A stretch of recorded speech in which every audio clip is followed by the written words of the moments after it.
Selamat siang Kak Kila, kami dari kelompok 2 Manufaktur Audit 1D. Dengan kami ada saya sendiri Fadil Asrofadesya dengan NPM 2406360685. Rekan saya selanjutnya. Saya Batari Pramesti dengan NPM 2406432766. Dan saya Kevin Johannes Ramos Karitonang dengan NPM 2406352973. Oke, baik, selanjutnya mungkin kita akan pindah ke slide Excel atlasnya.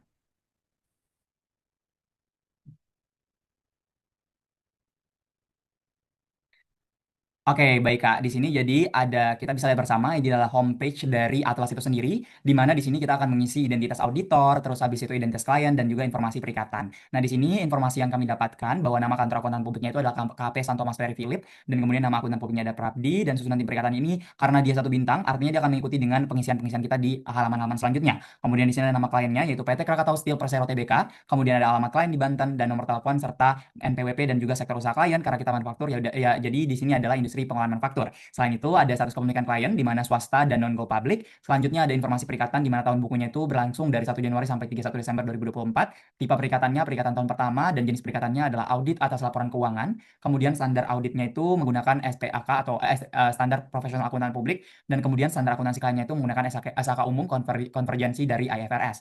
Selanjutnya kita akan masuk ke bagian laman konten yang berwarna kuning. Kita pencet bagian itu, kemudian kita akan masuk ke bagian A1 yaitu pre-engagement, di mana bagian A110 yaitu analisis penerimaan dan keberlanjutan hubungan dengan klien. Ini bisa kita langsung klik.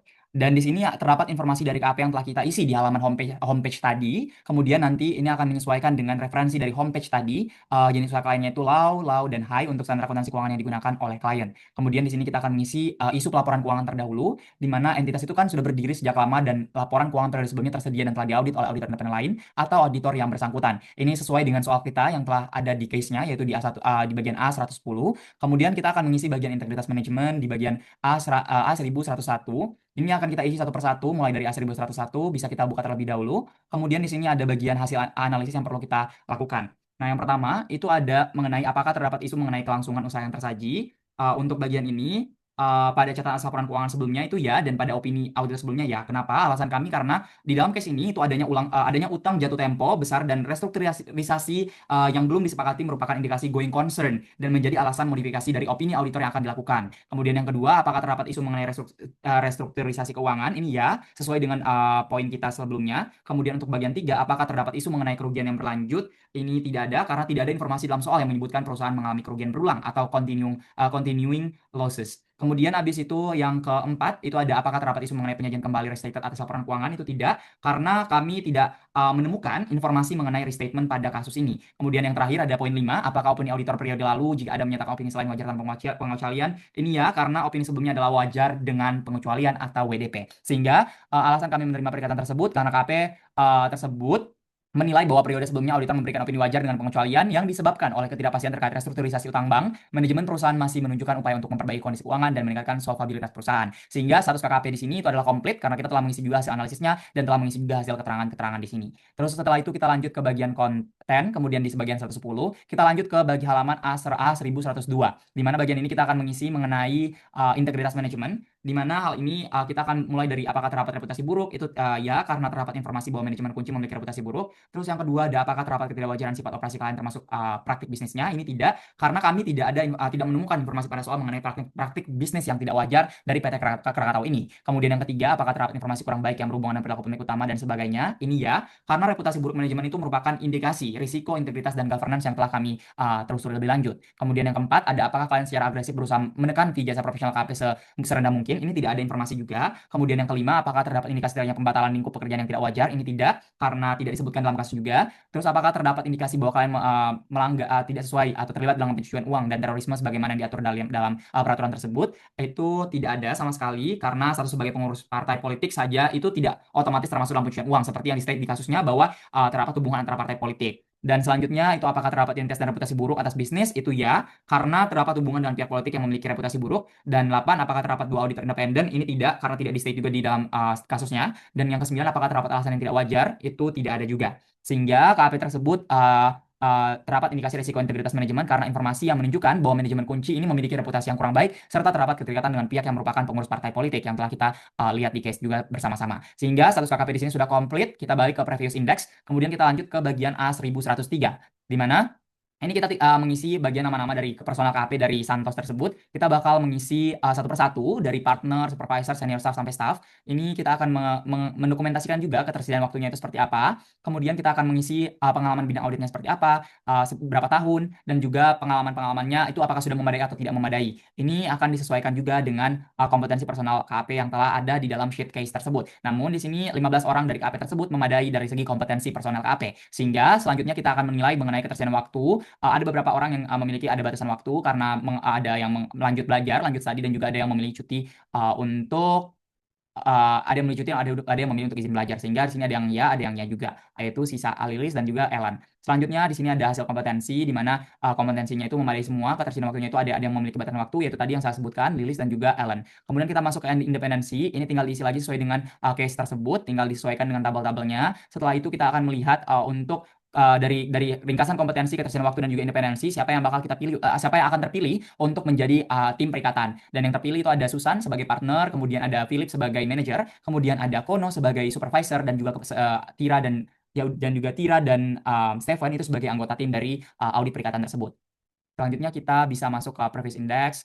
Kita masuk lagi ke bagian yang terakhir, yaitu A1104, di mana di sini kita akan mengisi mengenai komunikasi dengan auditor pendahulu. Untuk bagian ini kita bisa lihat bagian satu, jika calon klien merupakan perikatan audit KLK tahun pertama, apakah sudah dilakukan komunikasi dengan auditor pendahulu? Ini ya, karena diasumsikan bahwa telah melakukan komunikasi dengan auditor pendahulu. Apakah belasan komunikasi auditor pendahulu sudah diterima? Ini kita asumsikan itu ya, karena sudah ada pendistribusian mengenai informasi yang terjadi, dan juga dalam belasan komunikasi yang diberikan auditor pendahulu, apakah ada keberatan profesional penggantian auditor? Itu tidak, dan juga yang kedua itu juga tidak. Sehingga di sini perusahaan telah diaudit oleh auditor independen di periode sebelumnya, sehingga perikatan ini merupakan perikatan tahun pertama bagi KP yang telah kita isi di homepage tadi, sehingga auditor telah melakukan komunikasi dengan auditor pendahulu sebagai bagian dari prosedur penerimaan klien. Sehingga status KP di sini sudah komplit. Selanjutnya kita masuk ke selanjutnya, yaitu bagian konten. 110 tadi sudah selesai, sehingga di sini ringkasan risiko penerimaan keberlanjutan hubungan dengan klien itu high, karena di sini ada dua yang sangat high probability-nya, kemudian ada dua yang low. Sehingga di sini apakah akan menerima? Ya, kita isi ya, karena kita akan melanjutkan juga, tapi kita akan melihat bagaimana mitigasi risiko dan juga penanganan mengenai kasus dari PT Krakatau ini. Seperti itu. Selanjutnya kita akan masuk ke next bagian selanjutnya, pre-engagement selanjutnya itu 120 mengenai alokasi jam jasa dan perencanaan lainnya. Untuk bagian ini tinggal isi saja sesuai dengan kasusnya, yaitu untuk disiapkan oleh manajernya, terus habis itu nanti direview oleh audit partnernya. Tanggalnya 11 November 2024, waktu mulainya 8, waktu selesainya 9, 1 jam, dan juga direview 10 sampai 11, 1 jam juga, sehingga total waktunya 2 jam. Ini kita akan isi mulainya di November 11 2024, kemudian Januari 29 2025. Untuk jam mulai kerjanya jam 8, jumlah hari liburnya 79, hari libur Sabtu sampai Minggu 21, dan seterusnya. Kemudian jumlah jam kerja efektif itu 405, sehingga di sini jam kerjanya 405.30. Ini tinggal diisi ya. Ini sudah terisi secara manual karena ini adalah bagian berwarna putih. Namun untuk alokasi rencana kerja aktual ini kita akan mengikuti dengan alokasi rencana kerja optimis tersebut dengan cara tinggal kita sama dengankan, terus kita tinggal klik bagian yang sebelah kiri sini, terus muncul nanti alokasi rencana kerja aktualnya itu seperti apa. Tinggal sini total jumlah kerjanya itu 45,30 untuk keseluruhan ini, dan juga ini untuk keseluruhan di bagian aktualisasinya. Seperti itu. Sehingga di risiko penerimaan keberlanjutan hubungan klien itu masih high, sama kayak sebelumnya. Namun kita akan EKCR atau pemantauan yang telah ada di status case-nya juga. Kita akan melakukan pemantauan secara berkala, sehingga kita harus mengisi juga pemahaman-pemahaman selanjutnya dengan melampirkan dokumentasi surat tugas yang akan kita isi di sini. Sehingga ketika alokasi jam kerja sudah ditentukan, surat tugas sudah dikirimkan, semua hal tersebut sudah terlaksana dengan baik, sehingga status KP di sini sudah komplit. Next, kita akan masuk ke selanjutnya, yaitu bagian surat perikatan yang akan dilanjutkan oleh Kevin. Oke, baik. Selanjutnya kita ke bagian surat perikatan. Mohon dibantu. Baik, jadi di sini di konten A30 membahas mengenai surat perikatan, dan di sini disiapkan oleh PH Philip sebagai manajer di sini, di mana tanggal mulai ini di sini pada tanggal 11 November 2024, mulai dari pukul 8 sampai pukul 9 dengan jumlah jam 1 jam. Kemudian direview kembali oleh Susan sebagai partner di hari yang sama, tanggal 11 November 2024, mulai dari pukul 10 sampai pukul 11 dengan jumlah waktu 1 jam dan total waktunya 2 jam. Kemudian pada dalam surat perikatan akan tersaji mulai dari penanggalan surat sesuai dengan tanggal disepakati sampai dengan perhatian khusus terhadap peraturan yang berlaku bagi klien. Selanjutnya boleh kita langsung cek ke lampiran surat perikatan audit yang sudah disesuaikan. Di sini kita sempurnakan dan kita perbaiki kembali. Ada di Jakarta 11 November 2024 dengan nomor 001 garis miring PA strip SFP garis miring XI garis miring 2024. Ini juga sudah diganti, ini ditujukan kepada Direktur PT Krakatau Steel Persero Tbk Banten, kemudian kepada Direktur Keuangan, dan ini mengaudit laporan posisi keuangan pada 31 Desember 2024. Kemudian selanjutnya, di sini kita juga sudah menunjukkan bahwa tanggung jawab manajemen terdiri dari mulai dari penyusunan sampai di akhir, akses tanpa batas kepada individu-individu. Kemudian juga ada penjelasan honorarium jasa audit, dan selanjutnya penerbitan laporan auditor independen pada 31 Desember 2024. Dan ini juga ada kerahasiaan kertas kerja dalam ikatan ini adalah milik KAP San Thomas Ferry Philip. Dan kemudian ini disampaikan hormat dari KAP San Thomas Ferry Philip dengan nama di sini adalah Susan selaku managing partner, dan menunggu konfirmasi. Boleh kembali lagi ke sebelumnya. Baik, di sini kita sudah pastikan juga di bagian analisis semua sudah ya, dan sudah sesuai semua dengan hasil analisis kita. Dan dari simpulannya bisa didapat bahwa surat perikatannya memadai. Jadi berdasarkan hasil penilaian terhadap surat perikatan audit antara KAP San Thomas Ferry Philip dengan PT Krakatau Steel Persero Tbk diketahui bahwa surat perikatan tersebut telah memuat unsur-unsur yang memadai terkait ketentuan perikatan audit antara lain tujuan dan ruang lingkup audit, tanggung jawab manajemen atas penyusunan laporan keuangan, tanggung jawab auditor dan memberikan opini atas laporan keuangan, dasar standar audit yang digunakan, serta bentuk laporan auditor yang terbitkan. Sehingga status KKP-nya sudah completed. Nah, bisa kembali lagi ke konten, kita lanjut lagi selanjutnya ke A140 bagian surat tugas. Baik, jadi di A140 surat tugas ini serupa disiapkan juga oleh Philip dan juga direview oleh Susan dengan jangkauan yang sama. Di sini terlampir juga susunan tim perikatan bersumber dari A120 tadi. Yang pertama ada Susan sebagai partner, kedua ada Philip sebagai manager, ketiga ada Kono sebagai supervisor, lalu keempat ada Tira sebagai anggota tim, dan kelima ada Stephen sebagai anggota tim. Nah, dalam surat tugas dipastikan tidak tersaji mulai dari tujuan surat tugas sampai dengan periode pelaksanaan perikatan sesuai dengan rencana. Nah, sekarang bisa dilihat lampiran surat tugasnya. Baik, sudah disempurnakan juga sama serupa Jakarta 11 November 2024. Nomor suratnya berbeda 001 garis miring KAP strip SFP garis miring FI garis miring 2024. Halnya surat tugas ya, ditujukan kepada pimpinan Direktur PT Krakatau Steel Persero Tbk di Banten. Di sini upnya kepada Direktur Utama. Kita terlihat sesuai surat perikatan audit nomor 002 garis miring KAP strip SFP garis miring FI garis miring 2024 pada tanggal 11 November 2024, dan akan melaksanakan audit yang berakhir 31 Desember 2024. Dengan nama dan jabatan dan penugasan ini sama ada Susan, Philip, Kono, Tira, dan Stephen. Adapun tim di atas akan melaksanakan perikatan selama 24 hari kerja yang dimulai dari tanggal 11 November 2024 hingga 29 Januari 2025, dan tertanda serupa juga hormat kami KAP Santo Mas Ferry Philip dengan nama Susan sebagai pimpinan KAP dan juga partner. Bisa kembali ke sebelumnya. Nah, di sini setelah kami hasil analisis semuanya sudah sesuai dengan ya sebagai bukti, dan dapat disimpulkan bahwa surat tugas sudah memadai. Oleh karena itu, berdasarkan hasil penelaahan terhadap surat tugas yang diterbitkan oleh KAP San Thomas Ferry Philip, diketahui bahwa surat tugas tersebut telah memuat informasi yang memadai terkait penugasan audit, antara lain nama klien yaitu PT Krakatau Steel Persero Tbk, susunan tim audit yang terdiri dari partner, manajer, ketua tim, dan anggota tim, serta periode pelaksanaan penugasan audit. Dengan begitu, status KKP-nya completed. Boleh lanjut lagi ke selanjutnya. Baik, bagian A150 itu perantahan independensi. Nah, di sini cukup serupa, disiapkan sama oleh Philip dan juga direview oleh Susan pada tanggal 11 November 2024. Juga ada susunan tim perikatan. Nah, di sini di form independensi dipastikan sini tersaji mulai dari nama klien dalam form independensi sesuai dengan rencanakan sampai form independensi tertinggal sebelum atau pada tanggal perikatan dimulai. Nah, sekarang boleh dilihat lampiran surat pernyataan independensinya. Baik, ini sudah dipastikan ada nama dari setiap anggota, mulai dari partner sampai anggota tim yang terlibat dalam penugasan dan perikatan ini, dengan nama klien PT Krakatau Steel Persero Tbk mulai dari 11 November 2024 sampai 29 Januari 2025, dan akan nanti segera diisi dengan tanda tangan dan juga kepastiannya, dan di sini mengatur bahwa menjaga kerahasiaan atas data dan informasi yang diterima sesuai dengan aturan etika Institut Akuntan Publik Indonesia. Baik, boleh kembali lagi ke sebelumnya. Dengan begitu, berdasarkan hasil analisis sudah ya dengan bukti, dan juga disimpulkan bahwa pernyataan independensi memadai. Oleh karena itu, berdasarkan hasil penelaahan tersebut, diketahui bahwa seluruh anggota tim perikatan telah menyatakan komitmen untuk menjaga independensi dalam melaksanakan audit serta menjaga kerahasiaan atas seluruh informasi dan data yang diperoleh selama proses audit. Dan itu juga dapat disimpulkan bahwa status KKP-nya sudah completed. Selanjutnya akan dilanjutkan oleh rekan saya, Batari. Baik, berikutnya kita akan masuk ke indeks A160. Nah, untuk indeks A160 ini juga sama disiapkan oleh Philip selaku manajer, lalu direview oleh Susan dengan waktu mulai, waktu selesai sama-sama 1 jam dan total waktunya 2 jam. Dan untuk hasil analisis dari kelompok kami juga sama, untuk kesepahaman tim perikatan hingga konsultasi selama perikatan, hasil analisisnya adalah ya. Selanjutnya kita masuk ke lampiran komunikasi tim perikatan.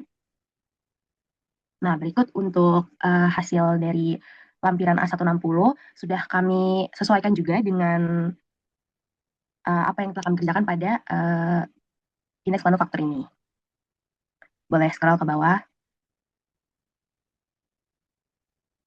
Oke, mungkin boleh kembali ke atlas. Nah, berikutnya terkait simpulan dari kelompok kami untuk indeks A160 berdasarkan dokumentasi diskusi tim audit yang telah dilakukan selama proses perikatan, diketahui bahwa tim audit secara berkala melakukan pembahasan terkait tahapan pelaksanaan audit termasuk perencanaan audit, pemahaman entitas dan penilaian risiko, pelaksanaan prosedur audit, hingga penyelesaian audit. Diskusi tersebut melibatkan anggota tim perikatan yang terdiri dari partner, manajer, supervisor, dan anggota tim guna memastikan bahwa seluruh prosedur audit dilaksanakan sesuai dengan rencana audit serta standar profesional akuntan publik. Juga status AKP-nya sudah komplit. Dan yang terakhir untuk indeks A170 atau perikatan tahun pertama untuk disiapkannya juga masih sama oleh Philip selaku manajer dan direview oleh Susan selaku partner. Dan terkait hasil analisis kami untuk pembacaan laporan terkini dan laporan auditor terdahulu untuk informasi yang relevan dengan saldo awal melakukan satu atau lebih, jawabannya ya. Terdapat review kertas kerja auditor pendahulu tidak. Terdapat evaluasi apakah prosedur audit dalam periode berjalan menyediakan bukti audit yang relevan dengan saldo awal tidak. Lakukan prosedur audit spesifik untuk memperoleh bukti yang terkait dengan saldo awal ya.